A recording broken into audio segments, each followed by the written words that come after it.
Assalamualaikum warahmatullahi wabarakatuh. Perkenalkan, nama saya Anita Fatmawati Effendi, NIM 2019 11430009 dari Prodi Teknik Rekayasa Geomatika Universitas Dr. Sutomo Surabaya. Di sini saya akan memaparkan UAS mata kuliah statistika yang diempu oleh Ibu Sayyidatul Khoiridah, SSI, MT. Materi yang dibahas pada UAS statistika kali ini adalah analisis regresi, analisis korelasi, peluang, dan distribusi peluang. Dan berikut adalah dasar teorinya. Analisis regresi. Analisis regresi dalam statistika adalah salah satu metode untuk menentukan hubungan sebab akibat antara satu variabel dengan variabel yang lain. Variabel penyebab disebut dengan bermacam-macam istilah, seperti variabel penjelas, variabel eksplanatonik, variabel independen, dan variabel X. Sedangkan variabel terkena akibat dikenal sebagai variabel yang dipengaruhi, variabel dependen, variabel terikat, dan variabel Y. Kedua variabel ini dapat merupakan variabel acak atau random, namun variabel yang dipengaruhi harus selalu variabel acak. Analisis korelasi. Analisis korelasi merupakan studi pembahasan tentang derajat keeratan hubungan antar variabel yang dinyatakan dengan nilai koefisien korelasi. Peluang. Peluang atau kebolehjadian atau dikenal juga sebagai probabilitas adalah cara untuk mengungkapkan pengetahuan atau kepercayaan bahwa suatu kejadian akan berlaku atau telah terjadi. Distribusi peluang. Distribusi peluang adalah sebaran kemungkinan terjadinya variabel acak tertentu. Variabel acak adalah peristiwa yang diharapkan akan terjadi yang biasanya dilambangkan dengan X, atau suatu bilangan yang ditentukan oleh peristiwa yang dihasilkan oleh dari eksperimen. Nah, selanjutnya kita akan masuk pada soal dan pembahasan. Pada materi analisis regresi, terdapat soal carilah data statistik yang ada di tempat tinggalmu minimal 10 data. Kemudian tentukan scatter diagramnya, garis yang mendekati data tersebut, dan persamaan regresinya. Di sini saya menggunakan data luas dan kepadatan penduduk pada Kecamatan Babat. Pertama, kita akan membuat diagram scatter. Caranya adalah buka aplikasi Minitab. Kemudian masukkan data yang akan kita buat diagram scatternya. Lalu klik menu Graphs, kemudian pilih Scatter Plots. Lalu pilihlah diagram dengan tipe simple dan OK. Selanjutnya isikan data variabel X dan Y kemudian OK.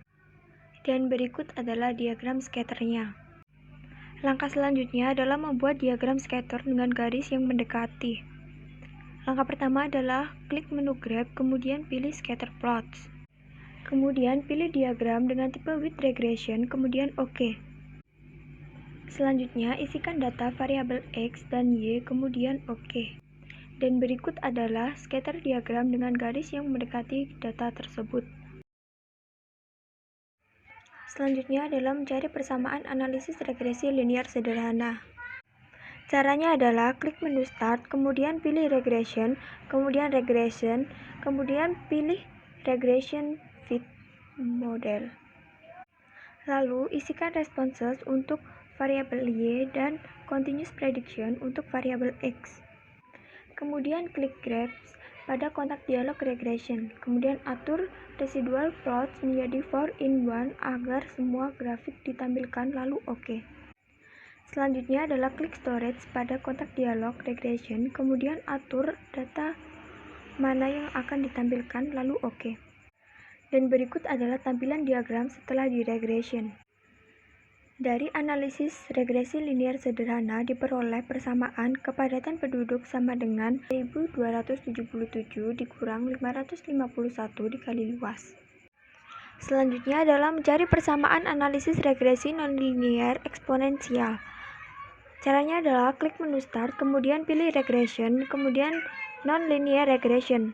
Selanjutnya, isikan variabel Y pada responses, kemudian pada Edit Directly isikan A bintang EXP atau eksponensial, buka kurung B, dikali luas, tutup kurung untuk membuat regression nonlinear eksponensialnya. Pada kotak dialog nonlinear regression, klik parameters, kemudian isikan required starting values, A sama dengan 50 dan B sama dengan min 0,5, lalu OK. Dan berikut adalah tampilan diagram setelah di regression nonlinear eksponensial. Persamaan dari hasil nilai regresi nonlinear eksponensial adalah kepadatan penduduk sama dengan 5.700,89 dikali eksponensial min 0,483943 dikali luas. Selanjutnya adalah materi analisis korelasi. Soalnya, carilah data statistik yang ada di tempat tinggalmu minimal 10 data. Kemudian, tetapkan hipotesisnya dan lakukan uji hipotesis terhadap data tersebut. Setelah itu, tentukan nilai koefisien korelasinya. Di sini saya menggunakan data luas dan kepadatan penduduk pada Kecamatan Babat. Dan berikut adalah cara bagaimana menganalisis korelasi dengan SPSS. Yang pertama, buka aplikasi SPSS, kemudian pilih New Dataset. Kemudian masuk ke variabel view, kemudian isikan variabel seperti berikut. Lalu masuk ke data view dan isikan datanya sebagai berikut. Lalu masuk menu Analyze, pilih Correlate, lalu pilih Bivariate. Kemudian blok kepadatan dan luas, lalu klik icon pindah pada correlation coefficient centang percent. Kemudian test of significance, pilih to tilde, selanjutnya centang flag significant correlation dan OK. Dan berikut adalah hasil dari analisis korelasinya. Berdasarkan tabel output di samping, dapat disimpulkan nilai signifikan atau sig to tilde antara kepadatan dan luas adalah sebesar 0,070. Artinya tidak ada korelasi karena nilai signifikan lebih dari 0,5. Berdasarkan nilai R hitung atau koefisien korelasi atau percent correlation antara kepadatan dan luas adalah min 0,385, artinya tidak ada hubungan antara kedua variabel tersebut karena R hitung kurang dari R tabel. R tabel dari data jumlah tersebut adalah 0,413. Materi selanjutnya adalah peluang. Diketahui pesawat terbang memiliki 4 mesin yang masing-masing bekerja secara bebas. Pesawat tersebut dapat terbang jika sedikitnya 2 dari mesin tersebut dapat bekerja dengan baik. Peluang bekerja dengan baik masing-masing mesin A, mesin B, mesin C, dan mesin D adalah 0,8, 0,9, 0,7, dan 0,6.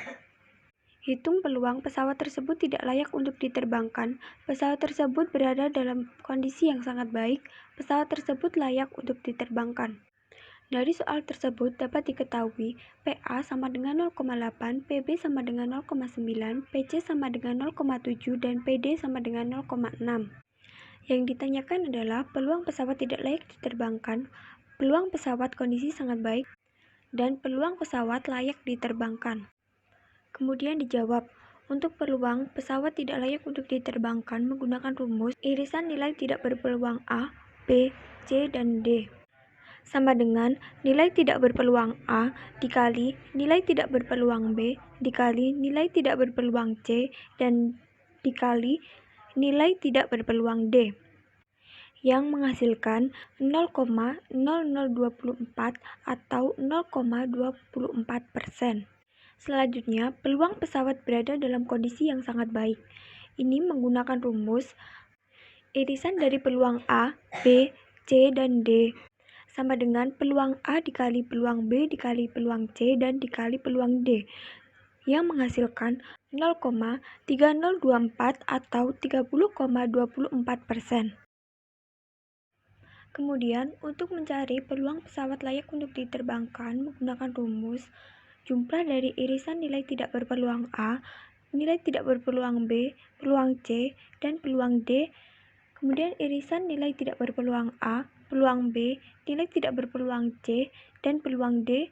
Kemudian nilai irisan tidak berpeluang A, peluang B, peluang C, nilai tidak berpeluang D. Kemudian irisan peluang A, nilai tidak berpeluang B, nilai tidak berpeluang C, dan peluang D. Dan irisan peluang A, nilai tidak berpeluang B, peluang C, nilai tidak berpeluang D. Selanjutnya nilai peluang A, peluang B, nilai tidak berpeluang C, dan nilai tidak berpeluang D. Dan pada data ini diketahui jumlah dari irisan tersebut adalah 0,2144 atau 21,44%. Jadi peluang pesawat layak untuk diterbangkan adalah 21,44%. Selanjutnya adalah materi distribusi peluang. Soalnya, di Inggris Raya, hingga tanggal 23 Maret 2020, peluang tingkat kematian akibat virus corona adalah 5%, disandur dari www.bbc.com. Hitung peluang jika 1.000 orang yang terpapar virus corona kurang dari 10 akan meninggal. Diketahui N sama dengan 1.000 orang, dan peluangnya adalah 5% atau sama dengan 0,05. Peluangnya adalah 5% atau sama dengan 0,05. Kemudian dijawab dengan cara manual, lambda sama dengan P kali N, yang menghasilkan 50. Selanjutnya kita akan mencari nilai dari P, X sama dengan 0 sampai X sama dengan 9 dengan rumus lambda pangkat X dikali E pangkat min lambda dibagi X faktorial. Selanjutnya, untuk mencari P X kurang dari 10, yaitu dengan menjumlahkan P X sama dengan 0 sampai dengan P X sama dengan 9, yang hasilnya 0,000000000125961%. Selanjutnya menggunakan cara Excel. Input di sel A1 yaitu N sama dengan di sel B1 yaitu 1000, input di sel A2 yaitu P, dan di sel B2 yaitu 5 dibagi 100. Kemudian input di sel A3 yaitu lambda, dan di sel B3 yaitu B1 dikali B2, B1 bintang B2. Input di sel A5 yaitu X, dan di sel A6 sampai dengan A15 yaitu 0 sampai dengan 9. Input di sel B5 yaitu PX, dan di sel B6 yaitu sama dengan position titik dis buka kurung A6 titik koma simbol dolar B simbol dolar 3 titik koma false tutup kurung. Kemudian blok sorot sel B6 sampai dengan B15. Kemudian input di sel C5 yaitu P kurang dari sama dengan X, dan di sel C6 yaitu sama dengan position titik dis buka kurung A6 titik koma simbol dolar B simbol dolar 3 titik koma true tutup kurung. Kemudian blok atau sorot C6 sampai dengan C15. Dan sekian pembahasan UAS statistika kali ini. Terima kasih. Wassalamualaikum warahmatullahi wabarakatuh.